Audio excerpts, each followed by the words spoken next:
Hello everyone, my name is Trevor, I go by TheMrTrails, welcome to the channel. In today's video, we're going to go over everything you want to know about repeaters in 2022. I figured I would start off the year by taking a look at each of the weapons, and for each one we would go over the following categories. A general weapon overview, the weapon combos, interrupting methods, the weapon's omni-cell preference, mechanics specific to the weapon, special mechanics on exotics for that weapon, playstyles and by extension good special and mod combos, the good, the okay, and the ugly building perks for that weapon, the good unique effects and bonds for the weapon, and finally some fight walkthroughs to give you an idea of how the weapon works functionally. If you find this guide helpful, consider dropping a like for me, and if you're new around here, consider subscribing to the channel. And if you think you're subscribed, double check to make sure you are subscribed. Let me know down below what weapon you would like to see next if I haven't done them already. Without further ado, let's get started.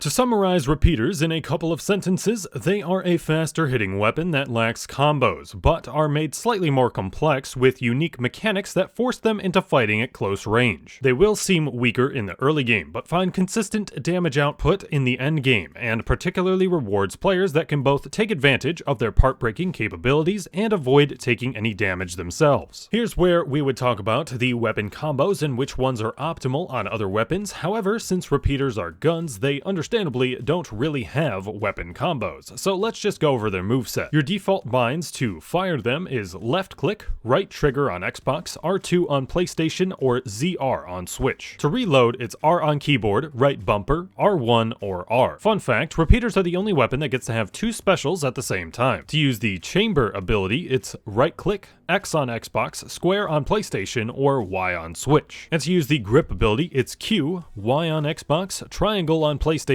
or X on Switch. Repeaters not only lack combos, but they also lack interrupting methods. Interrupts are counterattacks to knock behemoths out of certain attacks, and when it comes to repeaters, they only have one natural way to do so, being with the Saboteur's Grip special. You opt not to use this though in favor of attack speed from the Captain's Grip. For a while, if you wanted to interrupt on repeaters, you would bring the concussive grenades on a hunt with you. However, there have been a number of alternative interrupting methods added to the game in the past year, such as Omni-Cells and the Urska and Thrax legendary abilities. These provide easy interrupting methods for the weapon to have access to, leaving the Saboteur's Grip and the concussive grenades unnecessary. They do gain alternative interrupting methods on their chamber abilities with the Weighted Strikes perk, but the weapon really needs any perk summary that it has available to go towards extra damage, meaning that you will not be bringing Weighted Strikes along. But because of their lack of baked-in interrupting methods, repeaters will want to use an Omni-Cell ability that is rather good at performing interrupts. The Discipline Omni-Cell is generally the go-to option for repeaters, as the Discipline ability is the most practical to use for interrupting. The Revenant Omni-Cell can interrupt, but it is better used when the behemoth is already knocked down by a part break. And the Bastion and Iceborne Omni-Cells can also interrupt, but they have pretty long cooldowns and their abilities can sometimes be a detriment to use. Next up, let's go over some mechanics that are specific to repeaters, starting us off with the Empowered Reload. While reloading in general is something only repeaters do, an Empowered Reload will grant your basic attacks as well as your specials and bonuses extra damage. Empowered Reloading gives you an extra 60 base damage to the 90 base damage standard shots, resulting in a 67%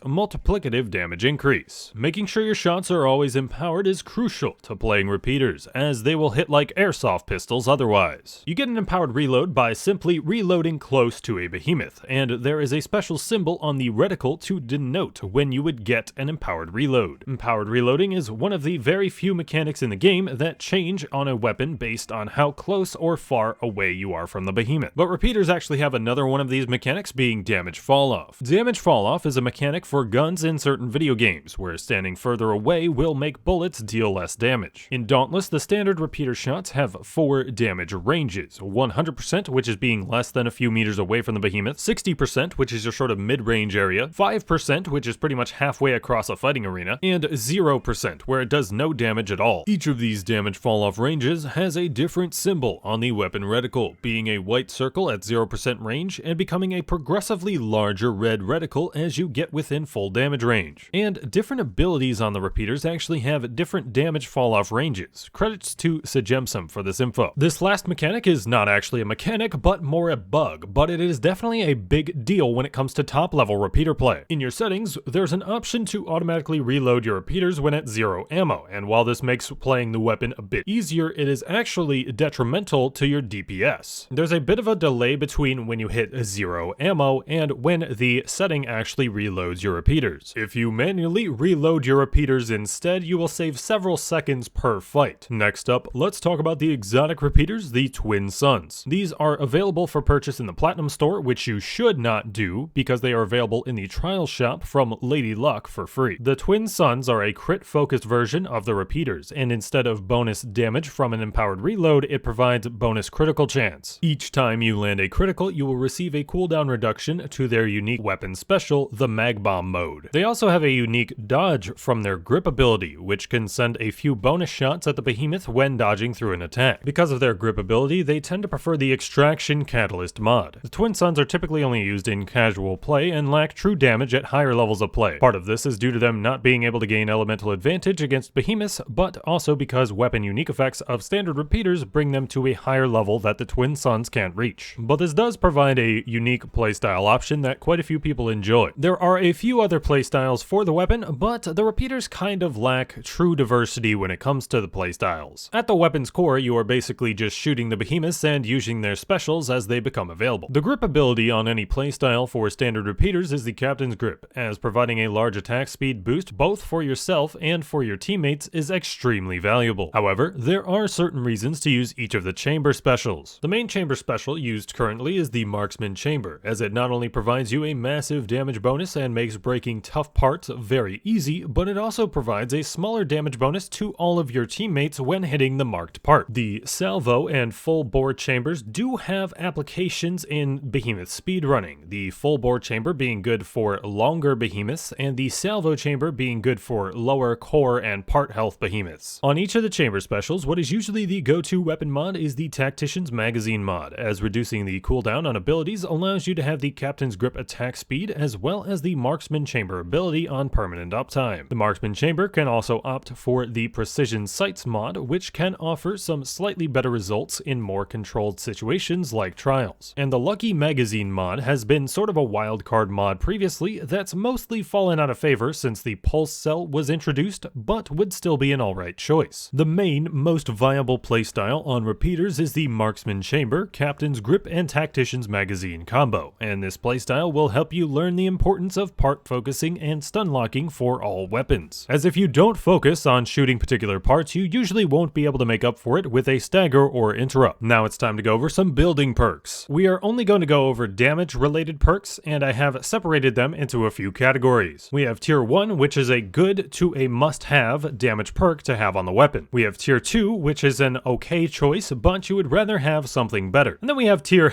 hell no, which you might understand from just the title. These will be damaging perks that just don't really work on a particular weapon or on all weapons. Starting us off in tier 1, we have Berserker and Predator, which will be a standard tier 1 across most weapons, as they provide 35% damage each, and this can be reasonably maintained 100% of a fight. Also in tier 1 is going to be Cunning, because marksman repeaters in particular can make better use of crit bonuses than other weapons. Assassin's Frenzy will get a tier 1, as repeaters are very good at part breaking, though you won't actually need it on a Catalyst build. And the Insight Cell that will always be in tier 1 is Catalyst, as the other Insight Cells don't even hold a candle to it. Starting us in tier 2, we have Galvanized and Pulse. Galvanized is fine if you're, say, running the new Frostwolf weapon and have other shielding sources, and Pulse is actually a tier 1 for Hellion repeaters specifically, as you can make the shot from the Hellion unique effect a guaranteed crit, which is incredibly good. Otherwise, it's just a solid damage increaser, but one you wouldn't give up a tier 1 for. Acidic, Savagery, and Relentless I'm going to put in tier 2 because it can be pretty darn good in Frost escalations because of bonus wound damage, and repeaters being really good at part focused, but it is just otherwise kind of meh. Evasive Fury will get a tier 2 from me because in general Assassin's Frenzy is better since kill times are generally fast anyway. In tier 2 for Brutality Cells we have Overpower, as repeaters can't always take advantage of it due to a lack of stagger damage. Rage on Revenant builds will also go to tier 2 since you can at least keep it up whether you're taking hits or not. And Tenacious also falls in tier 2 as its damage bonus is half decent but only half decent. Tenacious is really basically there for you more in the early game where you can't access Berserker, but also to avoid the Berserker health reduction to make sure you have enough HP to avoid being one-shot. Rounding out the tier 2 cells is going to be the other insight cells, being Molten, Conduit, Zeal, and Etheric Attunement. And in between tier 2 and tier Hell No would be Rage Hunter, because it can be okay for some fights where behemoths enrage extremely quickly or in the early game at lower power levels, but at the end games it's almost always a dead cell. And then we have tier Hell No, and the star of tier Hell No is Aether Hunter. You can usually kill a behemoth before Aether charging on any weapon in almost every situation, except in heroic escalations perhaps, but you'd still be better off with any other damaging cell instead. And the other cells that are going to be featured in tier Hell No for repeaters are the Adrenaline and Endurance combo. Repeaters do not have a way to spend stamina aside from dodging, and since you can't deal damage while you're dodging, this is entirely impractical to use. Now we'll look at the particularly good weapon unique effects for repeaters. We'll separate these by element, as that's basically going to be the reason you use each one. For Frost repeaters, the Frost Wolf and Pangar unique effects are rather solid. The Frost Wolf unique effect, as long as it doesn't get any kind of nerf from the time of this video, should be better for Catalyst builds. And the Pangar unique effect should be better for non-Catalyst builds, but if you had to choose between one or the other to power surge, I would recommend the Frost Wolf unique effect. The Frost Legendary Urska repeaters are perhaps the go-to repeaters for general use due to their legendary ability. For Shock repeaters, the Savit unique effect will be the general favorite, but the Drask unique effect isn't a bad second option. But again, in a choice between the two, go for the Savit unique effect. For Terra repeaters, Karabak is going to be the easy winner. For Blaze repeaters, Hellion is the only option, the Charog unique effect being in tier Hell No, with Adrenaline for the same reasons. For Umbra repeaters, Ripstalker is the better general unique effect, however you can see certain speedrunning strategies use the Shroud unique effect. For Radiant repeaters, the Rezakiri unique effect is actually the best choice here in the endgame, due to repeaters basically needing Berserker for higher damage output. Until you gain access to Berserker though, the Valimir repeaters are actually going to be better. And for all weapons, the Nasher unique effect is the best for neutral, but anything in the neutral weapons just kind of suck right now. And this will bring us to some fight walkthroughs. I did this commentary real time, and I tried to do a couple of these at a substantially lower level than the behemoth so I could actually explain some of what was going on, but a couple of them are at level so you can see how powerful repeaters can be. Alright, so let's take you through a couple of fights. Here we have more of an at-level fight between Rezakiri and my level 18 repeaters. This is on 10 to 50, round 3 of Terra Escalation. I will stand further back so I can pop my tonics to start us off. Try to parry that, but that didn't work out. But basically what you want to do is try to break the face on Rezakiri as soon as possible.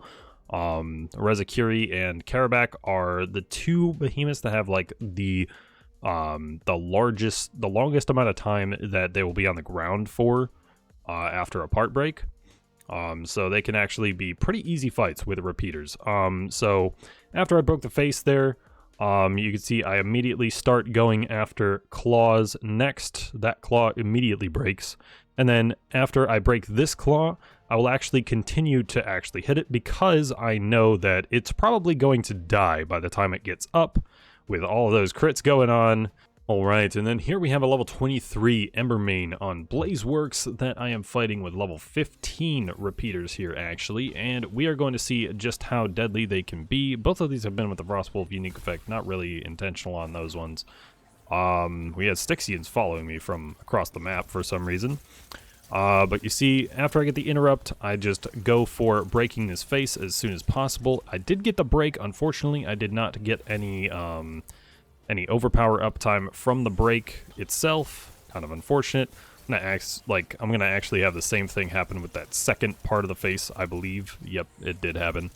But then I'm just going to be focusing the other limbs on Embermane and try to break them as fast as I can.